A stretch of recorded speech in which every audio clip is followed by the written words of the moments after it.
அவருடைய பிரசன்னத்திலிருந்து அருமையான தேவனுடைய பிள்ளைகளை சிங்கப்பூர் ஏழிம் எழுப்புதல் திருச்சபையின் சார்பிலே நானும் பாஸ்டர் டாக்டர் ஷீலா அவர்களும் பாஸ்டர் கிறிஸ்டி அவர்களும் அன்போடு கூட வாழ்த்தி இன்றைக்கு இந்த செய்திக்குள்ளாக உங்களை வரவேற்கிறோம். ஆவலோடு காத்து கொண்டிருங்கள்.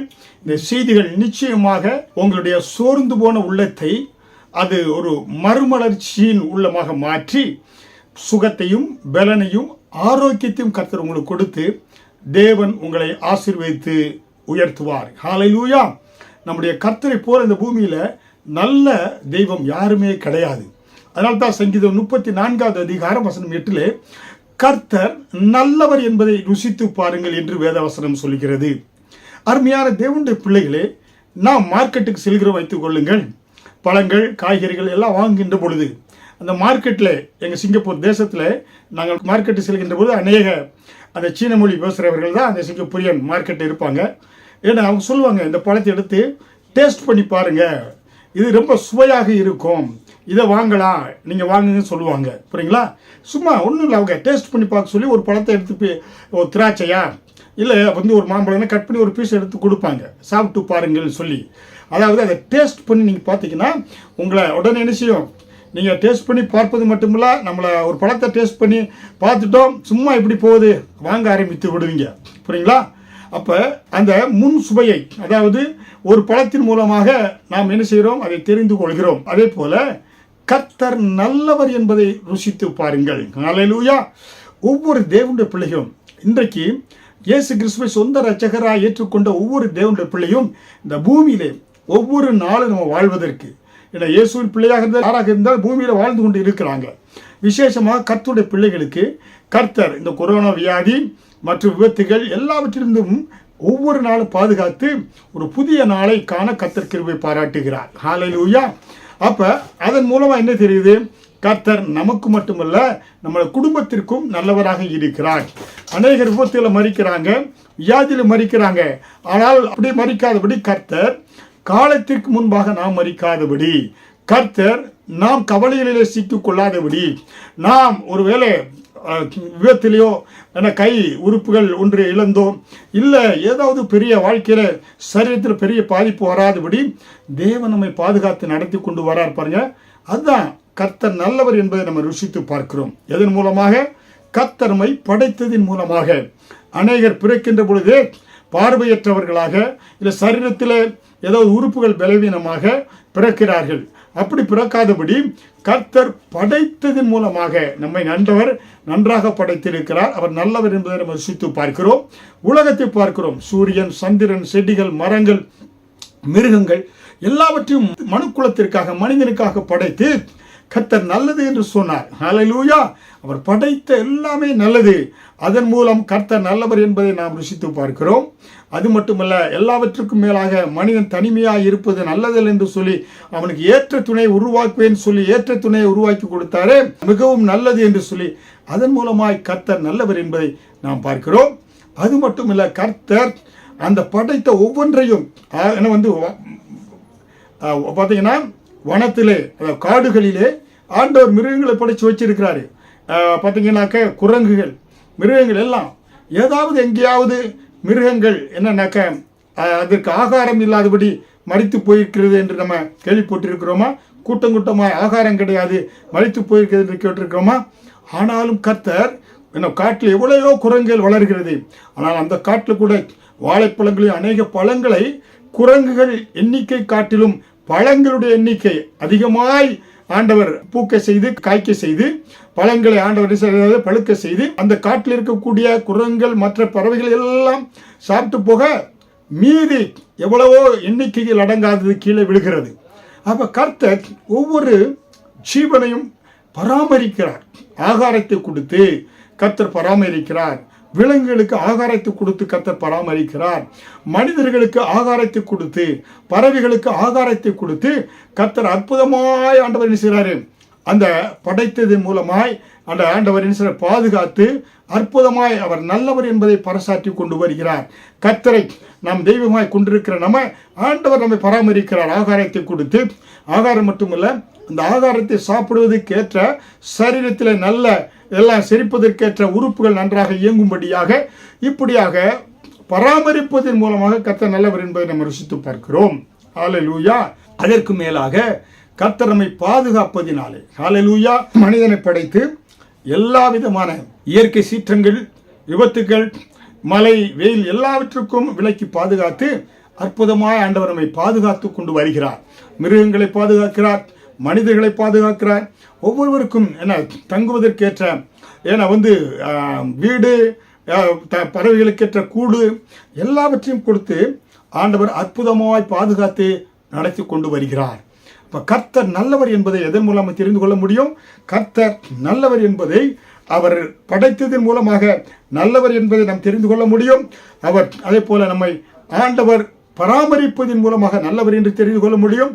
அதற்கு மேலாக கர்த்தர் நம்மை பாதுகாத்து அனுதினமும் பாதுகாத்து வருவதனாலே அவர் நல்லவர் என்பதை நாம் ருசித்து பார்க்க முடியும். ஹல்லேலூயா. இயேசு கிறிஸ்துவை சொந்த இரட்சகராய் ஏற்றுக்கொள்ளாதவர்கள் யாராக இருந்தாலும் உங்களுக்கு நான் அழைப்பு விடுகிறேன். நீங்களும் இயேசுவை நல்லவர் என்பதை ருசித்து பார்க்க முடியும். அதற்கு மிகவும் எளிமையான ஒரு வழி, இயேசுவே நீ இந்த பூமியில் வந்ததுக்காக நன்றி. பரலோக பிதாவே, உம்முடைய குமாரன் எனக்காக இந்த பூமியில் அனுப்பினீர். அவர் எனக்காக சிலுவையை சுமந்தார். என்னுடைய பாவங்களை அவர் ஏற்றுக்கொண்டார். அவர் சிலுவையிலே தொங்கி மரித்து அடக்கம் செய்யப்பட்டு 3ஆம் நாள் உயிரோடு எழும்பி வந்தார். அவரே உலக இரட்சகர், என்னுடைய இரட்சகர் என்று வாயில் அறிக்கையிடுகிறேன் என்று சொல்கின்ற பொழுது நீங்க ரட்சிக்கப்படுறீங்க, இலவசமாய் அவருடைய பிள்ளையாய் மாறுறீங்க.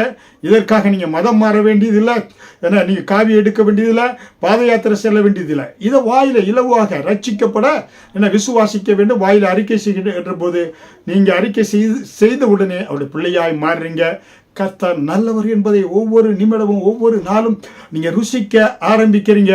வாழ்க்கையில ஒரு வெற்றி வாழ்க்கைக்குள்ளாக நீங்க தோல்வியில துவள வேண்டியது கிடையாது. உங்கள் தூக்கம் சந்தோஷமாய் மாறும், கவலைகள் கண்ணீர்கள் மாறும். கர்த்தர் இருளான வாழ்க்கையை வெளிச்சமான வாழ்க்கையாக ஆண்டவர் மாற்றுவார். ஹல்லேலூயா. அதனால்தான் அருமையான தேவனுடைய பிள்ளைகளே, அதனால்தான் இயேசுவை உங்களுக்கு அறிமுகப்படுத்துகிறோம். இயேசு என்றால் தமது ஜனங்களுடைய பாவங்களை நீக்கி அவர் ரட்சிப்பார். ஹல்லேலூயா.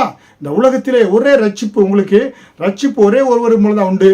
அது இயேசு கிறிஸ்துவின் மூலமாக அவரே தம்முடைய ஜனங்களுடைய பாவங்களை நீக்கி அவர் ரட்சிப்பார் என்று சொல்லி மத்தேயு 1ஆம் அதிகாரம் வசனம் 21 நாம் பார்க்கிறோம். ஹல்லேலூயா. அருமையான தேவனுடைய பிள்ளைகளே, இன்றைக்கு இயேசுவை ஏற்றுக்கொண்ட ஒவ்வொரு பிள்ளைகளும் நீங்க பாவத்தோடு கூட, நீங்க வியாதியோடு கூட, சுகமீனத்தோடு கூட வாழ வேண்டிய அவசியமே கிடையாது. ஏனென்றால் இயேசு கிறிஸ்து உங்களுடைய பாவங்களை எல்லாம் சிலுவையிலே சுமந்து தீர்த்து உங்களை ரட்சித்திருக்கிறார், அவர் விடுதலை கொடுத்திருக்கிறார் என்று பார்க்கிறோம். ஹல்லேலூயா. அதனாலே நீங்க இன்றைக்கு வியாதியோடோ, கஷ்டத்தோடோ, கடன் பிரச்சனையோடோ, கண்ணீரோடு கூட நீங்க வாழ தேவை இல்லை. ஹல்லேலூயா. அதனால்தான் இயேசு கிறிஸ்து சொன்னார், இந்த பூமிக்கு யோவான் 10ஆம் அதிகாரம் வசனம் 10 திருடன் திருடவும் அழிக்கவும் வேறொன்றுக்கும் வரான், நானோ ஜீவன் உண்டாயிருக்கும், அந்த ஜீவன் பரிபூர்ணப்பட வந்தேன் என்று சொல்லி யோவான் 10ஆம் அதிகாரம் வசனம் 10 இயேசு கிறிஸ்து சொல்கிறார். ஹல்லேலூயா. திருடன் என்றால் என்ன? அவன் அழிவை கொண்டு வரக்கூடியவன். அவனுடைய வேலையை திருடுவது, அழிப்பது, கொள்வது அவனுடைய வேலை. அதுதான். ஹல்லேலூயா. அதைத்தான் அவன் நினைச்சுதான் இந்த உலகத்தில் செய்யக்கூடியவனாக இருந்தான். ஹல்லேலூயா. அதனால தான் இயேசு சொன்னாரு, நானோ ஜீவன் உண்டாயிருக்கும், அந்த ஜீவன் பரிபூர்ணப்பட வந்தேன். இயேசு கிறிஸ்து பூமிக்கு வந்ததோட நோக்கம் உங்களுக்கு ஜீவனை கொடுப்பதற்காகத்தான். அந்த ஜீவன் ஏதோ வாழ்றீங்க, பூமியில் உயிரோடு இருக்கீங்க, வியாதியோடு கூட இருந்தாலும் கவலையோடு இருந்தாலும் கஷ்டத்தோடு இருந்தாலும் ஏதோ உயிர் இருக்குது, வாழ்ந்து கொண்டு இருக்கீங்க அப்படி அர்த்தம். ஆனால் இயேசு பரிபூர்ண ஜீவன், கண்ணீரற்ற வாழ்க்கை, கவலை இல்லாத வாழ்க்கை, கஷ்டமில்லாத வாழ்க்கை, நல்ல சுவாசித்து நன்றாக சாப்பிட எல்லாவற்றிலும் நீங்க பரிபூர்ண ஆரோக்கியத்தோடு வாழ்வதுதான் பரிபூர்ண ஜீவன். அப்படிப்பட்ட பரிபூர்ண ஜீவனை கொடுக்கத்தான் இயேசு வந்தார் என்று சொல்கிறார். ஹல்லேலூயா. அதனால இன்றைக்கு உலகத்திலே திருடன் பிசாசுடைய வேலை என்ன? திருடுறது, கொல்றது, அழிக்கிறது, வியாதியை கொண்டு வருகிறது. உங்கள் வாழ்க்கையில கடைசி வரை, மரணம் வரை உங்களுக்கு வேதனையும் கஷ்டத்தையும் கவலையும் கொடுத்து அவன் பாதாளத்துக்கு உங்களை அழைத்து செல்வதுதான் அந்த பிசாசுடைய வேலையாக இருக்கிறது. ஹல்லேலூயா. அதனால்தான் என்ன செய்யறான், உலகம் முழுவதும் என்ன செய்யறான், மக்களுக்கு, தேவனுடைய பிள்ளைகளுக்கு ஒவ்வொருவருக்கும் கஷ்டத்தை கொண்டு வரான். கவலையை கொண்டு வரான். கஷ்டத்தை மறப்பதற்கு மதுவையும் அது பக்கம் அவர்களை திருப்பி அவர்களை சீக்கிரத்தமாய் காலத்திற்கு முன்பாக மறிக்கும்படியாய் பாதாளத்துக்கு அழைத்து கொண்டு செல்கிறான். அவன் பேர் தான் திருடன். அவன் நினைச்சான் கொல்லவும் அழிக்கவும். ஏன்னா அவன் நினைச்சான் வேற ஒன்றுக்கு வரான், திருட வர்றான், கொல்ல வரான், உங்களை அழிக்க வரக்கூடியவனாக இருக்கிறான். அதுதான் பிசாசுடைய வேலை. அதனால்தான் தேவனுடைய பிள்ளைகளாக இருக்கிற நீங்க தெரிந்து கொள்ளணும். உங்க வாழ்க்கையில போராட்டம் வருகிறதா, கஷ்டம் வருகிறதா, கவலை வருகிறதா, அதற்கெல்லாம் காரணம் என கடவுள் அல்ல. கடவுள் என்ன சொல்றாரு? நானோ ஜீவன் உண்டாயிருக்கும், அந்த ஜீவன் பரிபூர்ணப்பட வந்தேன் என்று சொல்கிறார். ஹல்லேலூயா. பாருங்க, இங்க வேதத்தில் உங்களுக்கு சொல்கிற ஒரு மனிதன், நன்றாக தேவனுக்கு பயந்த ஒரு மனிதன், நன்றாக ஒரு மில்லியனர், அப்படிப்பட்ட ஒரு மில்லியனர் வாழ்க்கையில ஏன்னா சத்துரு பிசாசானவன் வந்து புகுந்து விளையாண்டான். அங்கே பார்க்கிறோம் யோபு 1வது அதிகாரம் 1வது வசனத்திலே, ஊத் தேசத்திலே யோபு என்னும் பெயர் கொண்ட ஒரு மனுஷன் இருந்தான். அந்த மனுஷன் உத்தமன், சன்மார்க்கன், தேவனுக்கு பயந்தவன், பொல்லாப்புக்கு விலகுறவனுமாய் இருந்தான். பாருங்க, அந்த யோபு போல அவன் ஒரு பயபக்தி உள்ளவன், உத்தமனா இருந்தான். எப்படி பார்த்தா இருந்தானாக்க தேவனுக்கு பயந்த சன்மார்க்கனா இருந்தான். பொல்லாப்பு அவன் செய்வது கிடையாது. அப்படிப்பட்ட இருந்த அவனுக்கு 7 குமாரரும் இருந்தார்கள், 3 குமாரத்திகள், 10 பிள்ளைகள் இருந்தாங்க.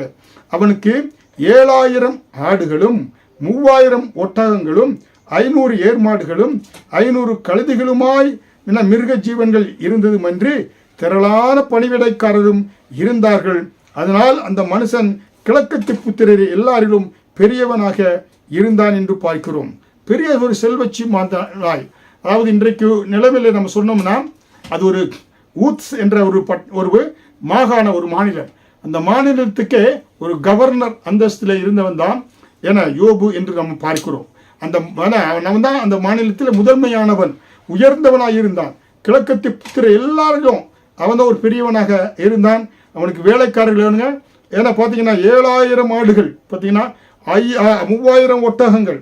3000 ஒட்டகங்கள்னாக்கா பாருங்க, அதுக்கு என்ன அப்போ வேலைக்காரர்களை ஏகப்பட்டு இருந்தாங்க. அப்படிப்பட்ட ஒரு அந்தஸ்துள்ள ஒரு மனிதனாய் ஒரு மில்லியனராக இருந்த அந்த மனிதன் அவன் பாவம் செய்யலை, விபச்சாரம் செய்யலை, கொல்ல பண்ணலை, திருடலை. அப்படிப்பட்ட அந்த மனிதனுடைய வாழ்க்கையில என்ன ஏற்பட்டது பார்க்கின்ற பொழுது, ஒரு நாள் யோபு 1வது அதிகாரம் வசனம் 6 ஒரு நாள் தேவபுத்திரர் கர்த்தருடைய சந்நிதியில் வந்து நின்ற பொழுது சாத்தானும் அவர்கள் நடுவில் வந்து நின்றான். யோபு 1வது அதிகாரம் வசனம் 7 பார்க்கின்ற பொழுது, கர்த்தர் சாத்தானை பார்த்து நீ எங்கே இருந்து வருகிறாய் என்றார். சாத்தான் கர்த்தருக்கு பிரயுத்தரமாக பூமியெங்கும் உலாவி அதில் சுற்றி திரிந்து வருகிறேன் என்றான். பாருங்க, இந்த சாத்தான் யாருன்னா, ஆண்டவர் அருமையான ஒரு 3 தேவதூதர்களை ஆண்டவர் உண்டாக்கினார், தலைவர்களை. அவருக்கு அநேகர் இருந்தாங்க. அதில் ஆண்டவர் கேப்ரியேல், மிகாவேல் என செய்திகளை கொண்டு வருகிறேன். கேப்ரியேல், மிகாவேல் என்ன செய்யறானாக்கா யுத்த தூதனாக இருக்கிறான். அதே போல லூசிபருடைய வேலை ஆண்டவரை நன்றாக ஆராதிப்பது, கைகளை உயர்த்தினா அப்படியே இசைக்கருவிகள், ஏன்னா அப்படி அசைத்தா இசைக்கருவிகள், நல்ல ஒரு ஒர்ஷிப் வீரனாக கர்த்தரை துதிக்க ஆராதனை வீரனாக இருந்தான். அவனுக்குள்ள என்ன வந்தது? பெருமை வந்தது. கர்த்தரை ஏன் ஆராதிக்கிறேன், நம்ம எல்லாமே ஏன் ஆராதிக்க கூடாது, பெருமை வந்ததுனால்தான் ஆண்டவர் அவனை பரத்திலிருந்து பாதாளத்துக்கு தள்ளினார். அவன் தான் விழுந்து போன தேவர்களாக, தேவதூதர்களாக இந்த பூமியில் இருக்கக்கூடிய மற்ற தேவர்களாக அவன் சுத்தி கொண்டு திரிகிறான். அப்படிப்பட்ட அவனுடைய வேலை என்னன்னாக்கா, தேவ பிள்ளைகளுக்கு விரோதமாய், கர்த்தருக்கு விரோதமாய் எழும்புனானே, அப்ப கர்த்தரை வணங்குகிற பிள்ளைகளுக்கு விரோதமாக காரியங்களை செய்து கொண்டு இருக்கிறான். அவர் என்ன செய்யறது? அவங்களெல்லாம் பிசாசு அவனுக்கு நேராக திருப்பி பாதாளத்துக்கு கொண்டு போவதுதான் அவனுடைய வேலை. அதனால தான் அவன் என்ன செய்யறான்னாக்க, இங்க உத்தமனாய் இருந்த அந்த யோபுவின் மேல பாருங்க, என்ன ஆண்டவர் சொல்றார் பாருங்க, கர்த்தர் சாத்தானை நோக்கி, யோபு 1:8 என் தாசனாகிய யோபுவின் மேல் கவனம் வைத்தாயோ. பாருங்க, பிசாசுடைய வேலை என்ன? அந்த தேவனுடைய பிள்ளைகள் மேலே அவன் கண் வைக்கிறது. எப்படிரா இவங்க நினைச்சல அவங்கள யாரை விழத்தட்டலாம். அதனால தான் யோபு 1:8-7 பார்க்கிறோம். அவன் என்ன செய்யறான்? கர்த்தருக்கு பிரயோஜனமாக பூமி எங்கும் உலாவி அதில் சுற்றி திரிந்து வருகிறேன். பாருங்க, உலகம் சுற்றி திரிகிறான். யார் ஏப்ப சாப்ப அவங்கள பிடிக்கலான்னு சொல்லிட்டு. இதைத்தான் 1 யோவான் 5வது அதிகாரம் 8 சொல்கிறாரு, தேவனுடைய பிள்ளைகளே, பரிசுத்தவான்களே, சகோதரரே, உங்கள் எதிராளியான பிசாசானவன் என்ன கர்ச்சிக்கிற சிங்கத்தை போல யாரை விழுங்கலாம் என்று வகை தேடி சுற்றி திரிகிறான். யோபு 1 பார்க்கிறோம். உலகம் முழுங்கும் சுற்றி திரிகிறான். அவன் தான் உலகத்தின் அதிபதி. ஏன் உலகத்தில் சுற்றி திரிகிறானா? அவன் தான் மரணத்தின் அதிபதி. உலகத்தின் அதிபதி யாரு? பிசாசானவன். அவன் வேதம் என்ன சொல்கிறது? மரணத்துக்கு அதிபதி என்று சொல்கிறது. அந்த உலகத்தில் சுற்றி கொண்டு திரிகிற அந்த பிசாசானவன் 1 பேதுரு 5:8 யாரை விழுங்கலாம் என்று இந்த கர்ச்சிக்கிற சிங்கத்தை போல வகை தேடி சுற்றி திரிகிறான். பழைய ஏற்பாட்டிலும் பார்க்கிறோம் சுற்றி திரிகிறான் என்று. புதிய ஏற்பாட்டிலும் சுற்றி திரிகிறவன் யாரு? பிசாசானவன். யாரை விழுங்கலாம்? யார் ஏப்ப சாப்பையா? ஏன்னா பராக் பார்த்துட்டு இருக்காங்க, விழிப்போடு இல்லாமல் இருக்கிறாங்க, தன் ஜீவத்தை ஒழுங்காக காத்து கொள்ளாமல் இருக்கிறாங்க, உலக மயக்கத்தில் இருக்கிறாங்க. அப்படிப்பட்ட பிள்ளைகளை என்ன செஞ்சிடான்? லபக்குன்னு பிடிச்சிடுறான். கர்ச்சிக்கிற சிங்கத்தை போல பிசாசானவன். ஹல்லேலூயா. அதனால ஆண்டவர்கிட்ட சொல்றான், நான் உலகம் முழுவதும் சுற்றி கொண்டு திரிகிறேன் என்று. அவன் ஆண்டவர் சொல்றாரு, ஏன்னா என் தாசனா யோபின் மேல் கவனம் வைத்தாயோ. பாருங்க, அவ்வேளையை யார் மேல கண் வைக்கிறது? ஏன்னா அவங்களை என்ன செய்யறது? கொஞ்சம் ஏப்ப சாப்பையா இருந்தா அவங்களை என்ன செய்யறது? வாழ்க்கையில் புகுந்து அழிவை உண்டு பண்ணி விடுவது. ஹல்லேலூயா. அதனால தான் இங்க பார்க்கிறோம், யோபு என்ன சொல்கிறாரு? நான் பயந்த காரியம் எனக்கு நேரிட்டது. கர்த்தர் கூட இருக்கிறாரு. கர்த்தர் ஆசீர்வாதத்தை கொடுத்திருக்கிறாரு. பயம் என்ற அந்த ஓட்டையை சாத்தானுக்கு திறந்து விட்டான். பயம் என்ற கதவை சாத்தானுக்கு திறந்து விட்டான். அதனால சாத்தான் உள்ள புகுந்து அவன் வாழ்க்கையில ஒரே நாள்ல 10 பிள்ளைகள் மரித்து போறாங்க, மிருகங்கள் மரித்து போறாங்க. உடனே அவன் நினைக்கிறான், சாத்தான் காரியத்தை செஞ்சான், ஏன் ஆண்டவர் மேல பலியை போடுறான்? கர்த்தர் கொடுத்தார், கர்த்தர் எடுத்தார். கர்த்தருக்கு சோத்திரம். சோத்திரம் என்று சொன்னா நன்றின்னு அர்த்தம். நீங்க வர்றீங்க நேரத்தில் உங்க வீட்டில் உங்க பிள்ளைக்கு சுகவீனமா இருக்கிறது, என்கிட்ட கேட்குறீங்க, பாஸ்டர் பிள்ளை சுகவீனமா இருக்கு, ப்ரேயர் பண்ணுங்க என்று சொல்லி நான் ப்ரேயர் பண்றேன், கர்த்தர் சுகத்தை கொடுப்பார், ஆரோக்கியத்தை கொடுப்பார்னு வீட்டுக்கு போறீங்க. ஒரு வேளை அந்த பிள்ளை அந்த சுகவீனத்தில் மரித்து போனா மீண்டும் வந்து என்கிட்ட பாஸ்டர் நீங்க ப்ரே பண்ணீங்க, பிள்ளை செத்து போச்சு, நன்றி அப்படி சொல்லுவீங்களா? அதைத்தான் இங்கே யோபு செய்தார். ஏன்னா கர்த்தர் எடுத்தார், கர்த்தர் கொடுத்தார், கர்த்தர் எடுத்தார், கர்த்தருக்கு சோத்திரம் என்று தவறாய் உச்சரித்தான். பிசாசு அட்டகாசம் பண்ணினான். ஆனால் யோபு கடைசி அதிகாரம் 42 பாருங்க, நான் அறிவில்லாமல் அழைப்பினேன், கர்த்தர் கொடுத்தார், கர்த்தர் எடுத்தார், தப்பா நான் சொல்லிட்டேன், என் வாயை பொத்திக் கொள்கிறேன் என்று சொன்ன பொழுதுதான், கர்த்தர் செய்ய நினைத்து தடைபடாது என்று சொன்ன பொழுதுதான் ரெட்டிப்பான 3000 ஒட்டகங்கள் இருந்து 6000 ஒட்டகங்கள், 6000 வேலைக்காரர்கள், 7000 ஆடுகள் இருந்தது, 14000 ஆடுகளை கர்த்தர் எல்லாம் ரெட்டிப்பாக கர்த்தர் கொடுத்தார். ஹல்லேலூயா. அதனால தான் கர்த்தர் கொடுக்கக்கூடியவர், கர்த்தர் எடுக்கக்கூடியவர் இல்ல, கர்த்தர் புடுங்கக்கூடியவர் இல்ல, கர்த்தர் அழிவை கொண்டு வரக்கூடியவர் இல்ல, கர்த்தர் நாசத்தை கொண்டு வரவர் இல்ல, கர்த்தர் ஜீவனை கொடுக்கக்கூடியவராய் இருக்கிறார். ஹல்லேலூயா.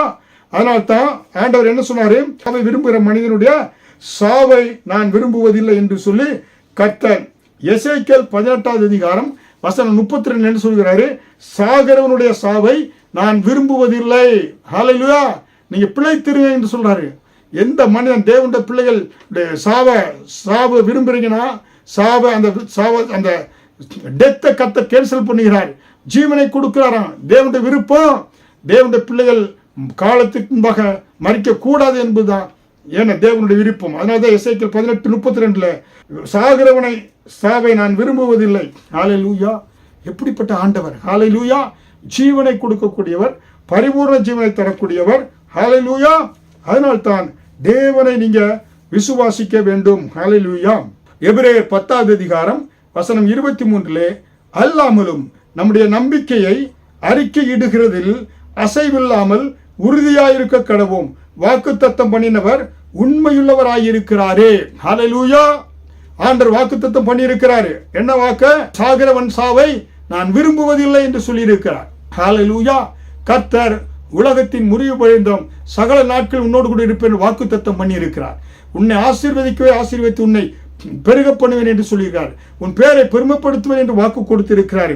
அப்ப கர்த்தர் கொடுத்த அந்த வாக்குத்தத்தம் பண்ணினவர் உண்மையுள்ளவராய் இருக்கிறார்.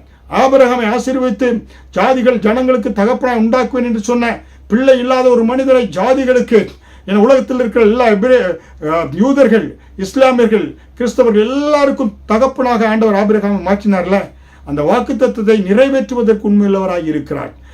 மல்கியா 3வது அதிகாரம் வசனம் 6 பார்க்கின்ற பொழுது, நான் கர்த்தர், நான் மாறாதவர் என்று ஆண்டவர் சொல்கிறார். ஹல்லேலூயா.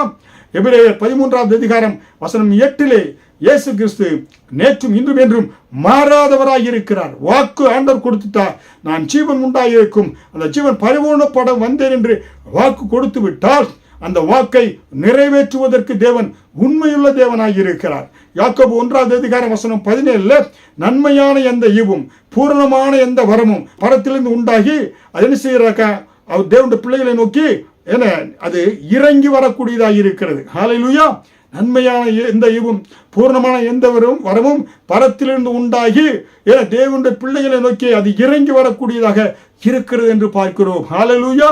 நீங்க ஒவ்வொரு நாளும் என்னுடைய வாழ்க்கையிலே ஆண்டவருடைய ஆசீர்வாதமும் கிருபைகளும் பரத்திலிருந்து ஜோதிகளின் பிதாவினிடத்திலிருந்து உண்டாகி அது என்னை நோக்கி இறங்கி வரக்கூடியதாக இருக்கிறது என்று நீங்க சொல்ல சொல்ல உங்க குடும்பத்து மேல ஆசீர்வாதம் நிரம்பி வரக்கூடியதாக இருக்கிறது.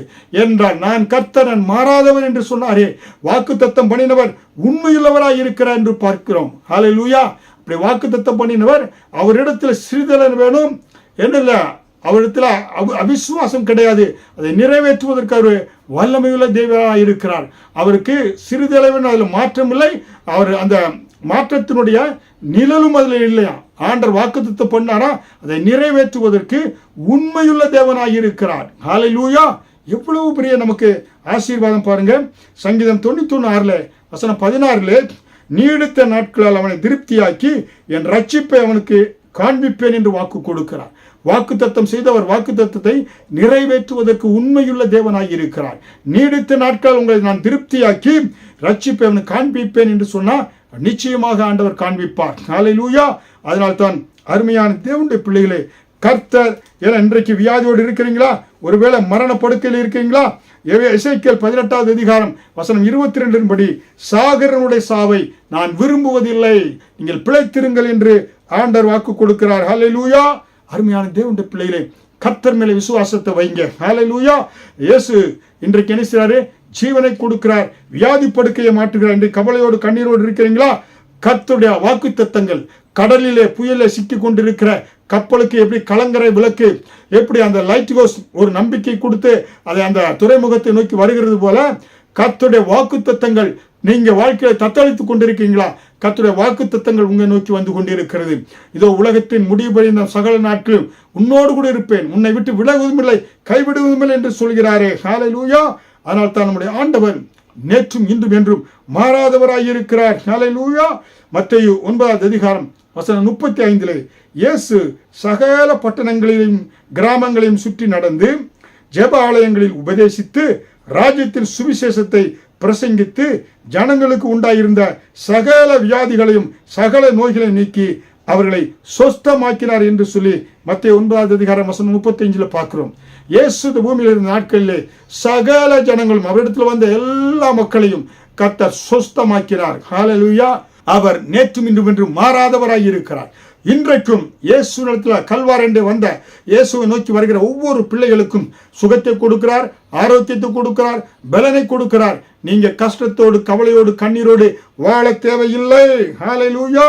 அருமையான தேவனுடைய பிள்ளைகளே, அதனால்தான் மார்க் 6வது அதிகாரம் வசனம் 54 முதல் 56 பார்த்தா, ஜனங்கள் அவர் அறிந்து அந்த சுற்றுப்புறம் எங்கும் ஓடி திரிந்து பிணியாளிகளை படுக்கையில் கிடத்தி அவர் வந்திருக்கிறார் என்று கேள்விப்பட்ட இடங்களில் எல்லாம் சுமந்து கொண்டு வந்தார்கள். அல்லாமலும் அவர் பிரவேசித்த கிராமங்கள் பட்டணங்கள் நாடுகள் எவைகளோ அவைகளின் சந்தை வெளிகளிலே வியாதிக்காரரை வைத்து அவருடைய வஸ்திரத்தின் ஓரத்தையாகிலும் அவர்கள் தொடும்படி உத்தரவாக வேண்டும் என்று அவரை வேண்டிக் கொண்டார்கள். அவரை தொட்ட யாவரும் சுஸ்தமானார்கள். இயேசு கிறிஸ்துவை தொட்ட எல்லாரும் அன்றைக்கு சுகத்தை பெற்றுக்கொண்டாங்க. இன்றைக்கு இயேசு கிறிஸ்து ஜீவிக்கக்கூடிய தேவனாய் இருக்கிறார், பரிசுத்த ஆவியானவராக இருக்கிறார். அவரிடத்தில் நீங்க வருகின்ற பொழுது அவர் உங்களுக்கு தொட்டு அற்புத சுகத்தை கொடுக்கக்கூடியவராக இருக்கிறார். நீங்கள் வியாதியோடு கவலையோடு கண்ணீரோடு தூக்கத்தோடு நீங்க வாழ தேவையில்லை. எல்லாவற்றுக்கும் இயேசு கிறிஸ்து சிலுவையிலே அவர் நினைத்தாரு. உங்கள் வியாதிகளை சுமந்து கொண்டார். தலைவலியா, மூளையில பிரச்சனையா, இயேசு முள்முடியை தலையில் சுமந்து உங்களுக்கு முழுவதுமாய் விடுதலை கொடுத்து இருக்கிறார். ஹல்லேலூயா. உங்கள் சரீரத்தில் 5 காயங்களை ஏற்றுக்கொண்டு உங்கள் சரீரத்திற்கு எல்லா வியாதிகளையும் இயேசு சிலுவையிலே சுமந்து தீர்த்து விட்டார். ஹல்லேலூயா. அதைத்தான் பேதுரு சொல்கிறான் இயேசு கிறிஸ்துவை குறித்து. அப்போஸ்தலர் 10வது அதிகாரம் வசனம் 38, நசரேயனாகிய இயேசுவை தேவன் பரிசுத்த ஆவியினாலும் வல்லமையினாலும் அபிஷேகம் பண்ணினார். தேவன் அவரோடு கூட இருந்தபடியினால் அவர் நன்மை செய்கிறவராயும் பிசாசின் வல்லமையில் அகப்பட்ட யாவரையும் குணமாக்குகிறவராயும் சுற்றி தெரிந்தார். யாரே? இயேசு சுற்றி தெரிந்தார். ஹல்லேலூயா. இன்றைக்கு அதே ஆவியானவர் உங்கள் மத்தியிலே உங்களுக்குள்ளே தேவாலயமாய் வாசம் செய்கிறார். உங்களுக்கு சுகத்தை கொடுக்க, ஆரோக்கியத்தை கொடுக்க. ஹல்லேலூயா. அவர் நேற்றும் இன்றும் என்று மாறாதவர் என்று எபிரேயர் 13:8 பார்க்கிறோமே. அந்த இயேசு கிறிஸ்து மாறாதவராய் இருக்கிறபடினால் சிலுவையிலே அடிக்கப்பட்டு அவர் சிலுவையிலே அவர் அடக்கம் செய்யப்பட்டு உயிரோடு கூட கல்லறையிலிருந்து 3ஆம் நாள் உயிரோடு எழும்பி வந்தவர் இன்றைக்கும் ஜீவிக்கக்கூடிய தேவனாய் இருக்கிறார். ஹல்லேலூயா. அவர் ஜீவனை கொடுத்து ஆசீர்வதிக்கக்கூடியவராய் இருக்கிறார். ஹல்லேலூயா. அன்றைக்கு இஸ்ரவேல் ஜனங்கள் வனாந்தரத்தில் 30 லட்சம் ஜனங்கள் வர்றாங்க. ஆண்டவர் நடத்தி கொண்டு வருகிறார். பகலிலே மேகஸ்தம்பம், இரவிலே அக்னி ஸ்தம்பம் அவர்களை பாதுகாப்பது. குடிப்பதற்கு ஆண்டவர் கண்மலையிலிருந்து தண்ணீரை கொடுத்தார். ஆகாரத்தை வானத்திலிருந்து ஆண்டவர் என்ன சொன்னார்? அப்பத்தை கொடுத்து, ஜீவாப்பத்தை கொடுத்து, மன்னாவை கொடுத்து அவர் அற்புதமாய் நடத்தினார். அந்த 30 லட்சம் ஜனங்கள் வனாந்தரத்தில் 40 வருடம் நடக்கணும். அவங்களுக்கு டாக்டர் கிடையாது, அங்கே ஹாஸ்பிட்டல் கிடையாது, ஜிபி கிடையாது, அங்கே நியூராலஜிஸ்ட் கிடையாது, கிட்னி ப்ராப்ளம் அந்த ஜனங்களுக்கு வரல, அவங்களுக்கு ஹார்ட் அட்டாக் வரல, அவங்களுக்கு கண் பிரச்சனை வரல, இருதய பிரச்சனை வரல. ஏனென்றால் ஆண்டவர் யாத்திராகமம் 15வது அதிகாரம் வசனம் 26 அந்த 30 லட்சம் ஜனங்களை பார்த்து ஆண்டவர் சொன்னார், நானே பரிகாரியாகிய கர்த்தர். இந்த ஜனங்கள் இந்த ஒரு வார்த்தையை பிடிச்சு கொண்டாங்க. அப்படியே வாக்கு தத்தமாய் பிடித்து கொண்டாங்க. கலங்கரை விளக்கத்தை போல இந்த வார்த்தையை பிடித்து கொண்டு அவர்கள் 40 வருடம் வனாந்தரத்தில் நடந்தாங்க. கால் வீங்கவில்லை, பாதரட்சை கிளியவில்லை, போட்ட அங்கிகள் கிளியவில்லை. அவங்க எல்லா கோத்திரங்களில் ஒருவன் கூட பலவீனப்பட்டவன் போன இல்லையா. 1 வயது முதல் 1 நிமிஷத்துக்கு முன்னால் பிறந்த குழந்தை முதல் அப்புறம் பிறந்த குழந்தைகள், அதுக்கப்புறம் 120 வயது அங்கே தாத்தா இருந்தாங்க. எல்லாரும் கோத்திரங்களில் ஒருவன் கூட பலவீனப்பட்டு போகல. கர்த்தர் வாக்கு கொடுத்தார், நானே பரிகாரியாகிய கர்த்தர். அப்படி என்றால் பரம வைத்தியர் என்ற அர்த்தம். நானே உங்களுக்கு சுகத்தை கொடுக்கக்கூடியவர், நானே உங்களுக்கு ஆரோக்கியத்தை கொடுக்கக்கூடியவர் என்ற அந்த வார்த்தையை கொடுத்தாரு. இந்த வார்த்தை 40 வருடம் இஸ்ரவேல் ஜனங்களை அற்புதமாய் நடத்தியது. ஆண்டவர் எந்த வியாதிக்கும் விபத்துகளுக்கும் அவர்களை விலக்கி பாதுகாத்து அற்புதமாக ஆண்டவர் நடத்தினார். ஹல்லேலூயா. அருமையான தேவனுடைய பிள்ளைகளே, அதனால் தான் ஆண்டவர் என்ன சொன்னாரு? நீங்கள் என் உபதேசத்தில் நிலைத்திருங்கள் என்று ஆண்டவர் சொன்னார். ஹல்லேலூயா. அருமையான தேவனுடைய பிள்ளைகளே, அதனால இன்றைக்கு நீங்க இயேசு கிறிஸ்து நல்லவருமாய் இருக்கிறார், வல்லவராய் இருக்கிறார், அவங்களை பாதுகாத்து நடத்தக்கூடியவராக இருக்கிறார் என்று நீங்க விசுவாசிக்க வேண்டும். ஹல்லேலூயா. அருமையான தேவனுடைய பிள்ளைகளே, அதனால இன்றைக்கு உங்களுக்கு நம்ம என்ன சொல்கிறோம் என்றால், இயேசு கிறிஸ்து அன்றைக்கு அவருடைய மக்களை குணமாக்கக்கூடியவராய் ஜனங்களுக்கு குணமாக்கினார். இன்றைக்கும் அப்போஸ்தலர் 8வது அதிகாரம் 7வது வசனத்தின்படி என்ன சொல்லப்பட்டிருக்கிறாக்க, அநேக திமிர்வாதக்கார சப்பானியர்கள் கூட குணமாக்கப்பட்டார்கள் என்று பார்க்கிறோம். இயேசு கிறிஸ்து சொன்னாரே, நான் குணமாக்கிறேன், என்னுடைய சீசர்களாய் உங்களுக்கு அந்த குணமாக்கும் அதிகாரத்தை கொடுத்திருக்கிறேன் என்று சொன்ன பொழுது பிலிப்பு என்ன செய்தார் பாருங்க. அப்போஸ்தலர் 8:7 பிலிப்பு செய்த அதிசயங்கள் ஜனங்கள் கேள்விப்பட்டு கண்டு அவனால் சொல்லப்பட்ட யாவைகளையும் ஒருமனப்பட்டு கவனித்தார்கள். அநேகருக்குள் அசுத்தாவிகள் மிகுந்த சத்தத்தோடு கூப்பிட்டு அவர்களை விட்டு புறப்பட்டது. அநேக திமிர்வாதக்காரரும் சப்பானிகளும் குணமடைந்தார்கள் என்று பார்க்கிறோம். இயேசு குணமாக்கினார், அவருடைய சீடர்களுக்கும் அந்த குணமாக்கும் வரங்களை கொடுத்தார். அருமையான தேவனுடைய பிள்ளைகளே, இன்றைக்கும் நீங்க விசுவாசிக்கிறீங்களா? நீங்கள் சாவாமல் பிழைத்திருந்து கர்த்தருடைய காரியங்களை விவரிக்க வேண்டும். காலத்திற்கு முன்பாக நீங்க மறிக்க வேண்டிய அவசியம் கிடையாது. சாகருடைய சாவை நான் விரும்பவில்லை என்று கர்த்தர் இயேசு கிறிஸ்து சொல்கிறார். இந்த செய்தியை கேட்டுக்கொண்டிருக்கிற ஒவ்வொரு பிள்ளைகளுக்காய் திறப்பில் நிற்கிறேன். ஆண்டவரே, இந்த அருமையான வேளையில ஆண்டவரே, இந்த செய்தியை கேட்டுக்கொண்டிருக்கிற ஒவ்வொரு பிள்ளைகளுக்காய் திறப்பில் நிற்கிறேன். உம்முடைய ரத்தத்தை இந்த பிள்ளைகள் மேல் தெளிக்கிறேன். இயேசுவின் ரத்தம் உச்சந்தல் முதல் உள்ளங்கால் வரை இறங்கி வரட்டும். ஆண்டவர் எல்லா வியாதிகளுக்கு, விபத்துகளுக்கு, கண்ணீர்களுக்கு, எல்லா கிட்னி நோய்களுக்கு, ஹார்ட் அட்டாக், அடைப்பு எல்லாவற்றிலிருந்து பிள்ளைகளுக்கு விடுதலையை இப்பொழுதே கொடுக்கும்படியாய் உன் சுகத்தை கட்டவிழ்த்து விடுகிறேன். மூட்டு வலி, ஆண்டவரே, இடுப்பு வலி எல்லாவற்றையும் ஆண்டவர் நீக்குவீராக. ஆண்டவரே, பிரெயின் டியூமர், அதே போல ஆண்டவரே மயக்கம் எல்லாவற்றையும் நீக்குவீராக. வியாதிகளை நீக்குவீராக. சாத்தான் கொண்டு வருகிற எல்லா குழப்பத்தை நீக்குவீராக. குடும்பங்களில் சமாதானத்தை கட்டவிழ்த்து விடுகிறேன். நீரே சமாதானக்காரர். ஜீவன் உண்டாயிருக்கட்டும். அந்த ஜீவன் பரிபூர்ணமாய் ஒவ்வொருவருக்கும் கொடுப்பீராக, ஆசீர்வதிப்பீராக. எல்லா பிள்ளைகளையும் இந்த குடும்பத்தையும் வீட்டையும் ரத்த கோட்டைகள் தருகிறேன். நீரே பாதுகாத்து நீரே அற்புதமாய் நடத்தும். ஜீவனுள்ள சாட்சியாய் ஒவ்வொருவரும் எழுப்புவீராக. தொடர்ந்து பாதுகாத்து நடத்தும், ஆசீர்வதியும். இயேசு கிறிஸ்து மூலம் ஜெபிக்கிறேன் ஜீவனுள்ள நல்ல பிதாவே, ஆமென். கர்த்தர் உங்களை ஆசீர்வதிப்பார். நீங்க பெற்ற ஆசீர்வாதத்தை எங்களுக்கு தெரியப்படுத்துங்கள். தொடர்ந்து உங்களுக்காக ஜெபிக்கிறோம். எங்களுடைய ஊழியங்களுக்காக ஜெபிக்கும்படியாய் அன்போடு கேட்டுக்கொள்கிறேன். ஆமென். கர்த்தர் உங்களை ஆசீர்வதிப்பாராக.